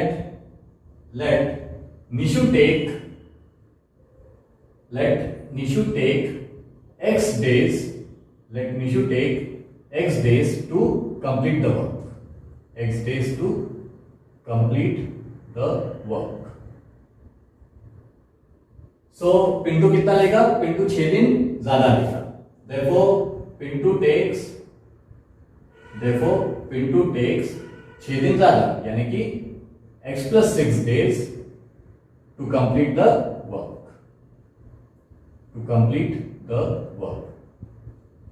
अब दोनों का इंडिविजुअल काम निकालना है, कितने दिन लगेंगे? तो उसके लिए we have to follow one thing। हमको इनका एक दिन का काम निकालना पड़ता है। ओके, एक दिन में हर एक जो पर्सन है वो कितना काम करता है, पर डे एक इंसान कितना काम करता है वो निकालना पड़ता है। ओके, सो अभी हमको पता है कि complete work is considered as one. Okay, तो वन वर्क जो है it is completed by Nishu in x days। Okay, one work जो है it is completed by Nishu in x days। One work completed, one यानी कि complete work is completed by Nishu इन कितने दिनों में? x days में। ओके, तो एक दिन में कितना काम? ओके, एक दिन में कितना काम? जस्ट क्रॉस मल्टीप्लिकेशन कर लो, ये चला जाएगा उधर, ये क्वेश्चन मार्क है, question mark into x equals to 1 into 1 that is 1। So question mark क्या हो जाएगा 1/x। यानी कि कोई अगर इंसान x डेज लेता है पूरा वर्क कंप्लीट करने के लिए, तो एक दिन में कितना करेगा 1/x काम करेगा, एक दिन में 1/x। तो अगर पिंटू x+6 डेज लेता है to complete the whole work यानी कि वन वर्क, तो एक दिन में कितना काम करेगा 1/x+6। सिमिलरली अगर कोई लेता है 10 days to complete the work, तो एक दिन में कितना काम करेगा 1/10। ओके, तो ये चीज याद रखनी है। Okay, so Nishu's, now we can write therefore Nishu's 1 day's work. Okay, Nishu's 1 day's work. एक दिन का काम, एक दिन का काम कितना होगा x days लेता है टू कंप्लीट द वर्क, तो एक दिन का काम 1/x। सिमिलरली यहां पे भी okay, therefore Pintu's 1 day work, Pintu's 1 day work कितने दिन लेता है पूरे x+6, तो एक दिन का काम 1/x+6। ओके, अब ये दोनों मिलके पूरा काम कितने दिन में खत्म करते हैं 4 डेज। ओके, पूरा मिलके दोनों यानी जो पूरा काम है ओके वो कितने दिन में कंप्लीट करते हैं 4 डेज में। तो एक दिन में कितना कंप्लीट करेंगे दोनों, obviously 1/4 work, right. Now both take 4 days together, both take 4 days together to complete the work. Okay, दोनों साथ में काम करते हैं तो कितना टाइम लगता है उनको 4 days लगता है टू कंप्लीट वन वर्क यानी कि complete the whole work, complete one work यानी कि होल वर्क। तो ऑब्वियसली एक दिन में दोनों मिला के कितना काम करेंगे, obviously 1/4। Okay, so work done together is equal to 1/4 कितने दिन में, एक दिन में। Okay, work done together in 1 day is equal to 1/4। अब एक दिन में एक इंसान कितना काम कर सकता है ये हमने निकाल लिया। निशु का एक दिन का काम है 1/x और पिंटू का एक दिन का काम है 1/x+6। तो दोनों अगर साथ में काम करेंगे तो एक दिन में कितना काम खत्म होगा, ऑब्वियसली 1/4, राइट। तो हम यहां पे लिख सकते हैं therefore 1/x ये एक दिन का काम है किसका, निशु का, प्लस 1/x+6 दोनों साथ में काम कर रहे हैं इसलिए ऐड कर रहे हैं।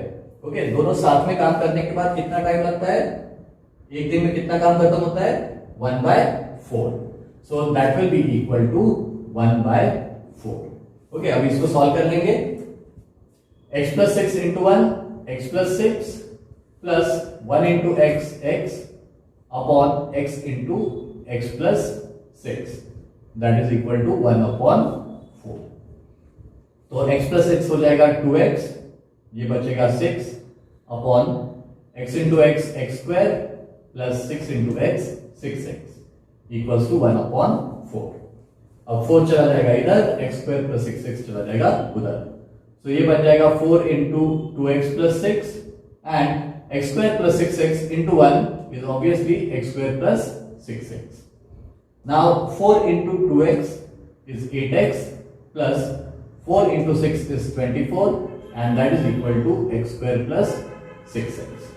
अब ये दोनों टर्म्स हम राइट हैंड साइड पे लेके जाते हैं तो ये बनेगा x², ये पहले से है 6x, 8x moved on the right hand side so that will become -8x.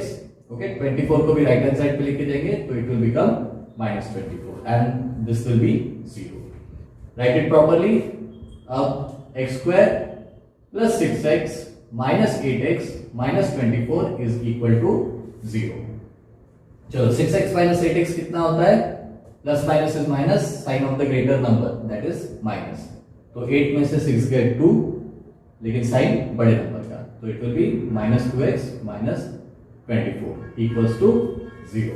Okay, अब we have to solve it by factorization। तो ऑब्वियसली इसके भी फैक्टर्स बहुत सिंपल है। we know 24 4 के टेबल में जाता है, 6 के टेबल में जाता है, तो 4 6 is 24। ओके, तो 6 4 is 24।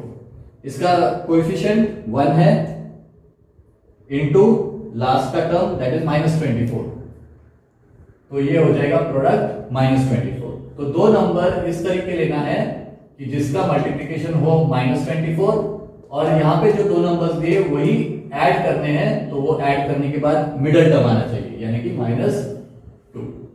अब हमने देखा कि 4 6 is 24, so I can write here 6 4s are 24। अब साइन किस पे माइनस रहेगी, क्योंकि यहाँ पे आंसर में माइनस है, तो ऑब्वियसली इनमें से एक नंबर माइनस है। कौन सा नंबर माइनस है वो हमको यहाँ से पता चल जाता है। यहाँ पे ऐड करने के बाद साइन माइनस में आ रही, यानी कि बड़े नंबर की साइन माइनस होना चाहिए, सो ऑब्वियसली यहाँ पे हो जाएगा -6। तो ये बनेगा -6 + 4 यानी कि -2। तो अब इसको लिखेंगे, स्प्लिट कर देंगे मिडिल टर्म को, x², एक आएगा -6x, दूसरा आएगा +4x, -24 = 0।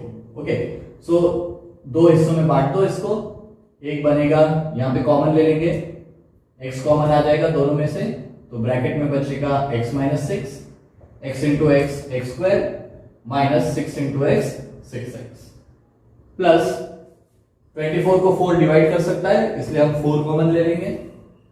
4 कॉमन ले लिया तो 4 को किससे मल्टीप्लाई करेंगे तो 4x आएगा, obviously x, 4 × x 4x minus 4 × 6 will be 24। Okay, तो दैट इज इक्वल टू 0। अब दोनों जो ब्रैकेट्स है उसमें सेम वैल्यू आ गई। अब मैं यहां पे फिर से लिख देता हूं, x × x - 6 and +4 × x - 6 = 0। This can be taken as common, x - 6, तो उसको एक ब्रैकेट में लिख दो और दूसरे ब्रैकेट में आएगा remaining, that is x + 4 = 0। Now x - 6 = 0 और x + 4 = 0। -6 will go on the right hand side and it will become x = 6, 4 will go on the right hand side and x will become -4। लेकिन x किसके लिए लिया था हमने, Nishu takes x days to complete the work। Okay, तो days negative नहीं हो सकते। Okay, days can not be negative, days can not be negative, therefore we discard x equals to -4 and therefore x will be equal to 6।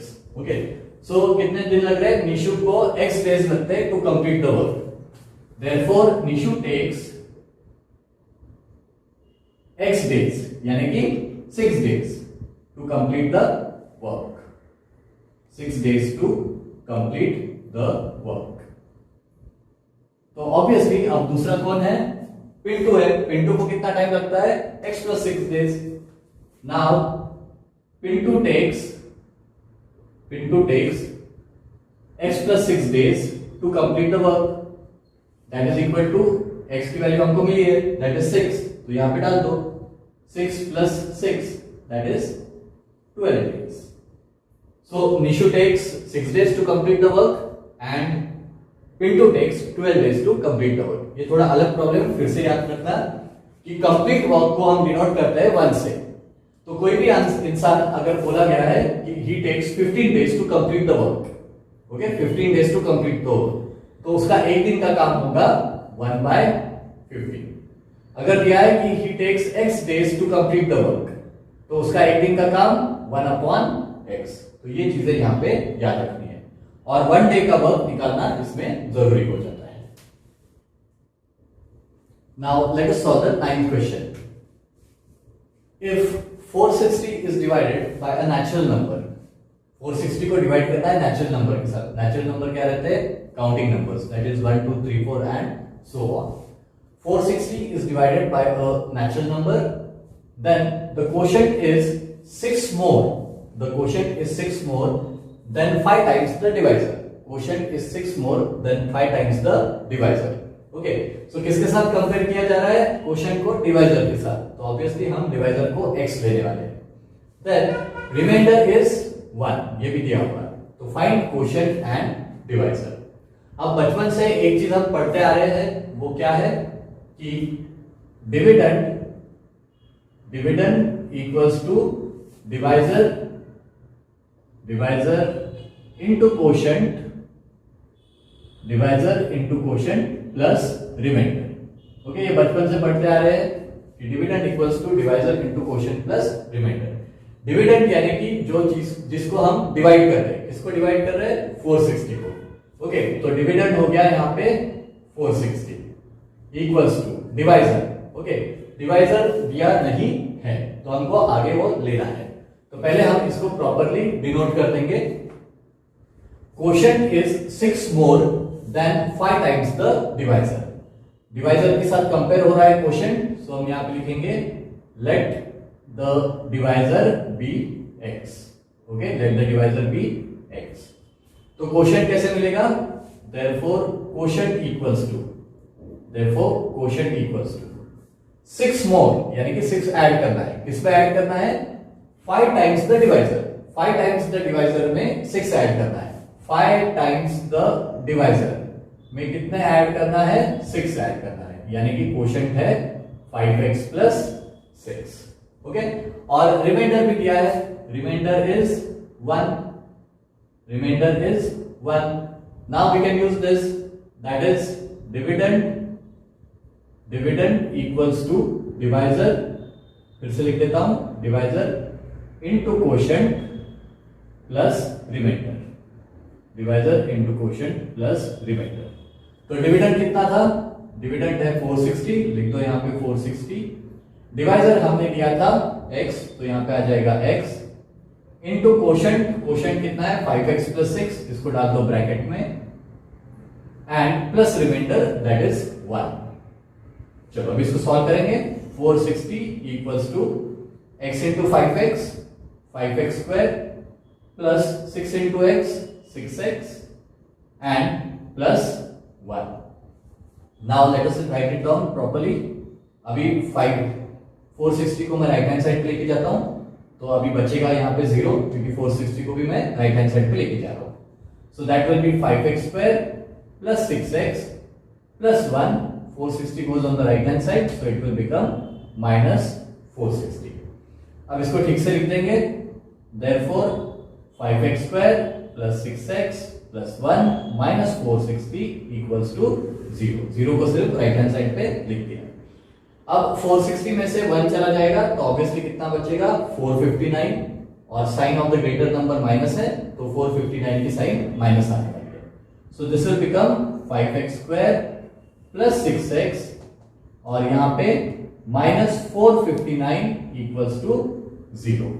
चलो यहां पे continue करते हैं, यहां पे फिर से लिख देता हूं 5x square plus 6x minus 459 equals to 0. Now we have to find the values of x by factorization of method, यानी कि splitting of the middle term. अब इसको इक्वेशन को सिंपल कर सकते हैं क्या, नहीं कर सकते, क्योंकि किसी एक कॉमन नंबर से सबको हम डिवाइड नहीं कर सकते। तो ऑब्वियसली हमको इसके पहले फैक्टर्स निकालने पड़ेंगे। हमको क्या चाहिए वो पहले देख लेते हैं। 459 माइनस 459 और 5 का प्रोडक्ट। ओके, पहले आना चाहिए 459 and first term का coefficient that is 5. 5 9s are 45, 4 carry, 5 5s are 25, 25 plus 4 29, 5 4s are 20 plus 2 2 2 95. Okay, तो हमारा जो प्रोडक्ट है यानी दो नंबर मल्टीप्लाई करने के बाद हमारा प्रोडक्ट आना चाहिए -2295। ओके, माइनस इसलिए क्योंकि ये -459 है, ये माइनस है। सो दो नंबर मल्टीप्लाई करने के बाद आंसर आना चाहिए -2295, और वही दो नंबर्स, यही दो नंबर्स को ऐड करेंगे तो आना चाहिए मिडिल टर्म यानी कि 6। चलो अब देखने के बाद तो काफी कॉम्प्लिकेटेड लगेगा, राइट? तो पहले हम निकालेंगे 2295 के फैक्टर्स। जब भी कोई कॉम्प्लिकेटेड चीज आ जाए सॉल्व करने के लिए तो उसके फैक्टर्स निकाल लो। ओके, अब इसको 3 से डिवाइड करेंगे क्योंकि ये डिविजिबल है 3 से। 3 7s are 21, ओके, तो 19, 3 6s are 18, 3 5s are 50। अब ये भी 3 से डिविजिबल है, 3 की डिविजिबिलिटी टेस्ट पता है। अगर ये पूरा का एडिशन 3 से डिविजिबल है यानी कि वो whole number is divisible by 3। जैसे 2 + 2 4, 4 + 9 13, 13 + 5 18, 18 इज डिविजिबल बाय 3, इसलिए ये पूरा नंबर भी डिविजिबल रहता है 3 से। सिमिलरली यहां पे देखो 7 + 5 is 12, and 12 plus 6 is 18. 18 is again divisible by 3. That means this whole number is also divisible by 3. Okay, तो इसको क्या आएगा, 3 2 जा 6, 3 5 जा 15 and again 3 5 जा 15. Okay, तो अभी आ गया, अभी फिर से काउंट कर लो, 5 plus 5 10, 10 plus 2 12. फिर से आएगा 3 8 जा 24, 3 5 जा 15. लेकिन अभी 8 plus 5 कितना होता है, 13 होता है and 13 is not divisible by 3. तो इसका मतलब ये नंबर अब डायरेक्टली डिविजिबल होगा 5 से. 5 1 जा 5, 5 7 जा 35 and 17 is a prime number. चलो अब कॉम्बिनेशन लेना है, थोड़ा सा वर्कआउट करना पड़ेगा. चलो कोशिश करते हैं. दो नंबर मल्टीप्लाई करने के बाद -2 to 95, लेकिन वही दो नंबर ऐड या सब्ट्रैक्ट करेंगे तो उसमें कितना आना चाहिए, 6 आना चाहिए. चलो कोशिश करते हैं. नाउ ये दोनों को ले लेते हैं. 17 3 जा 51. ओके, ये दोनों को ले लिया. 17 3 जा 51. दिस इज 5 3 जा 15 एंड 15 3 जा इज 45. ये तो पहले इसमें आ गया. देखो 51 into 45. ओके, क्या आएगा, -2 to 95. अब निगेटिव है आंसर, तो ऑब्वियसली इनमें से एक नंबर निगेटिव रहने वाला है. तो कौन सा रहने वाला है वो इससे हम पता करवाते हैं. दो नंबर्स को ऐड करने के बाद या सब्ट्रैक्ट करने के बाद 6 आ रहा है, यानी कि बड़े नंबर की साइन पॉजिटिव होनी चाहिए. तो ऑब्वियसली ये हो जाएगा +51. तो ये होगा 51 प्लस -45. तो 45 51 में से निकाल देंगे, ये प्लस माइनस माइनस होता है. 51 में से 45 निकल गए तो यू विल गेट 6. तो हमको क्या मिला, 5x² प्लस 6x को कैसे लिख सकते हैं, एक नंबर है 51, तो ये मिलेगा 51x, दूसरा मिलेगा -45x and this is -459 equals to 0. Okay, अब इसका मैं थोड़ा इंटरचेंज कर दूंगा. क्यों इंटरचेंज करूंगा, उसके लिए रीजन है, क्योंकि ये नंबर 5 से एंड हो रहा है, तो ऑब्वियसली 459 इससे डिविजिबल नहीं होगा. लेकिन 51 459 को डिवाइड कर सकता है. ओके, कैसे, देखो 9 1 जा अगर मैं करूं, 9 1 जा 9, 9 5 जा 45, यानी 459 आता है. तो इसी की वजह से मैं कभी कभी हमको क्या करना पड़ता है, इनका अरेंजमेंट चेंज करना पड़ता है. मैं यहां पे पहले लिखूंगा -45x और बाद में लिखूंगा +51x. क्यों लिखा है, क्योंकि 51 459 को डिवाइड कर देता है तो ज्यादा इजी हो जाता है, और 445 5 से डिविजिबल, इसलिए दोनों का पोजीशन मैंने चेंज कर दिया. अब दोनों को दो हिस्से कर दो, कॉमन चीजें लेनी है. 45 5 को डिवाइड कर सकता है तो 5 कॉमन आ जाएगा. दोनों x में से एक x कॉमन आ जाएगा, यहाँ पे x² है, यहाँ पे x है. ब्रैकेट में क्या बचेगा, 5x into x 5x² minus 45x कब आएगा, जब 9 से मल्टीप्लाई करूंगा. 9 into 5x is 45x. यहां पे भी 51 कॉमन लूंगा मैं, तो ब्रैकेट में क्या आएगा, 51 into x that is 51x.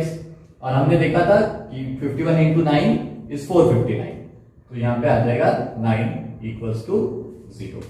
अब दोनों ब्रैकेट में सेम वैल्यूज आ गए, तो we can take that as common. तो ये आएगा x minus 9 and 5x plus 51 equals to 0. So obviously, therefore x minus 9 equals to 0 or 5x plus 51 equals to 0. तो -9 राइट हैंड साइड पे चले जाएगा, तो it will become x equals to 9 और this will become 5x equals to 51 goes on the right hand side and it becomes -51. We can solve it further. We have to find the value of x. Therefore, x equals to -51 upon 5. But we have to discard this value. Why? Because it is written that the divisor is a natural number. Okay, so this is not a natural number. So obviously we have to discard this value. So we discard x equals to -51 by 5 because it is not a natural number. It is not a natural number. Okay, so we get therefore x equals to 9. और x क्या था, divisor. Therefore the divisor is 9. Okay, तो divisor मिल गया हमको 9. Divisor is 9. अब क्या क्या find out करना है, थोड़ा सा रब कर देते हैं यहाँ का। डिवाइजर हमको मिल गया 9, लेकिन और क्या फाइंड आउट करना है, we have to find the quotient. और कोशेंट के लिए हमारे पास ऑलरेडी इक्वेशन बना हुआ है, quotient equals to 5x plus 6। तो यहाँ पे लिख देता हूं, now quotient equals to 5x plus 6। x की वैल्यू हमको ऑलरेडी मिल चुकी है, दैट इज 9, तो वहां पे सब्स्टिट्यूट करेंगे 5 into 9 plus 6, 5 9 is 45 and plus 6 that is 51। तो क्वोशिएंट आ गया 51 और डिवाइजर आ गया 9। Now let us solve question number 10, which is the last question of this exercise. In the adjoining figure, that is quadrilateral ABCD is a trapezium. ABCD is a trapezium and AB is parallel to CD. These two lines are parallel to each other and its area is 33 centimeter square. The area of this trapezium is 33 centimeter square. From the information that is given in the figure, find the length of all sides of the trapezium. So you have to find the length of AB, BC, CD and AD. Now this is a trapezium and the area is given. So obviously you should know the formula for finding the area of a trapezium. So let us begin solving this question. First write down what are the given things. First is quadrilateral ABCD is a trapezium. It is a trapezium. Then area of quadrilateral ABCD is equal to 33 centimeter square.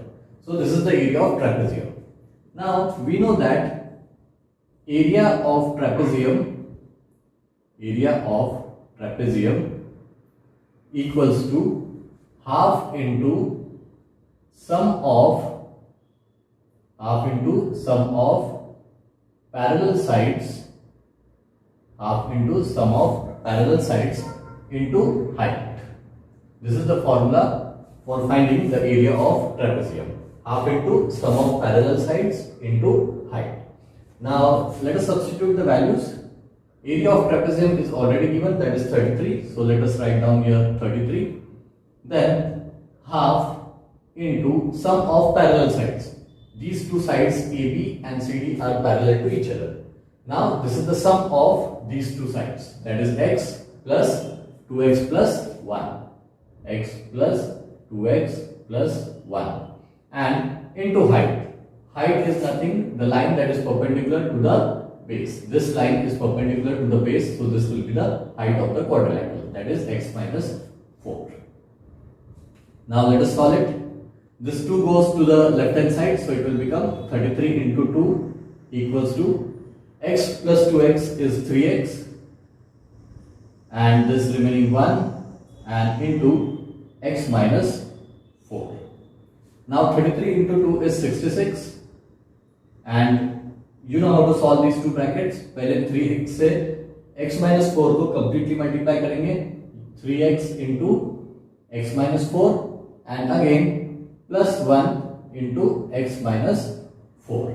So I will write it here once again, that is 66 equals to 3x into x minus 4 plus 1 into x minus 4.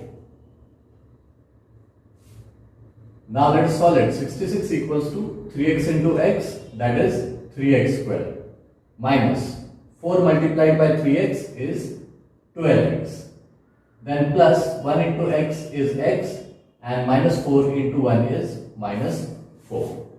Now let us move this 66 to the right hand side. So left hand side पे कुछ नहीं बचेगा, तो वहां पे रहेगा 0 और ये हो जाएगा 3x स्क्वायर। अब माइनस 12x प्लस x यानी कि माइनस 11x, ये दोनों का अगर हम प्लस और माइनस है तो क्या हो जाएगा, सब्ट्रैक्ट हो जाएगा और साइन रहेगी ग्रेटर नंबर की। अब बचा क्या है, -4 और 66 को उधर लेके जाएंगे राइट हैंड साइड पे, तो ये बनेगा -66। So it will become 0 equals to 3x square minus 11x, 66 और 4 दोनों भी माइनस है तो एडिशन हो जाएगा लेकिन साइन रहेगी माइनस, तो this will become 66 plus 4 that is 70। अब इसको एक्सचेंज कर देते, लेफ्ट हैंड साइड को राइट हैंड साइड पे लिख देते, therefore 3x square minus 11x minus 70 equals to 0. Okay, now we got the quadratic equation. This is the standard form of quadratic equation. अब we have to solve this and we will be solving it by factorization method, जिसमें हमको middle term को क्या करना पड़ेगा, we have to split the middle term. तो ये solve करने के लिए क्या करना पड़ेगा, पहले फर्स्ट जो टर्म है यानी कि x स्क्वायर का कोएफिशिएंट वो लिखना है 3 इनटू लास्ट टर्म पे जो नंबर है उसके साथ उसको साइन के साथ मल्टीप्लाई करना है, यानी कि -210. Now we have to take two numbers in such a way that their product is -210, and when we take the same two numbers and add them, then you should get the middle term, that is -11. दो number का multiplication या product होना चाहिए -210, और वही दो numbers को अगर हम नीचे ऐड करेंगे तो उसका आंसर होना चाहिए -11. अब एक जो कॉम्बिनेशन है वो तो बहुत आसानी से मिल जाता है, 210. We can write 210 as 21 into 10. Okay, now 21 में से 10 गए तो वी आल्सो गेट 11. सो यही ऑप्शन हमको आंसर देगा. So I will write here 21 into 10, but I get 21 into 10 positive 210. I need negative 210. तो नीचे की साइड पे देखना है कि बड़े नंबर का साइन माइनस रहेगा कि छोटे नंबर का साइन. अब यहाँ पे दो नंबर ऐड करने के बाद जो रिजल्ट आया है वो माइनस में है, तो इसका मतलब बड़े नंबर का साइन माइनस होना चाहिए.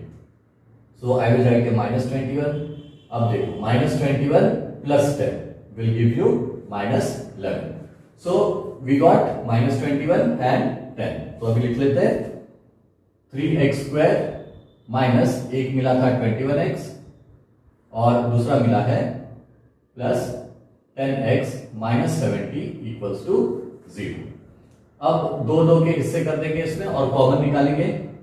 Now 21 is divisible by 3, so 3 can be taken common.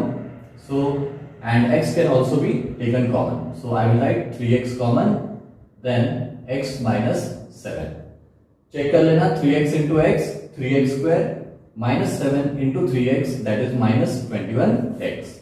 Now 10 can divide 70, so obviously I will take 10 common. x common नहीं लेंगे क्योंकि एक ही जगह पे एक ही टर्म के पास x है, तो ब्रैकेट में क्या आएगा 10 into x 10x minus 10 into 7, that will be -70, that is equal to 0. Now we got the same values in these two brackets, so we will take it common.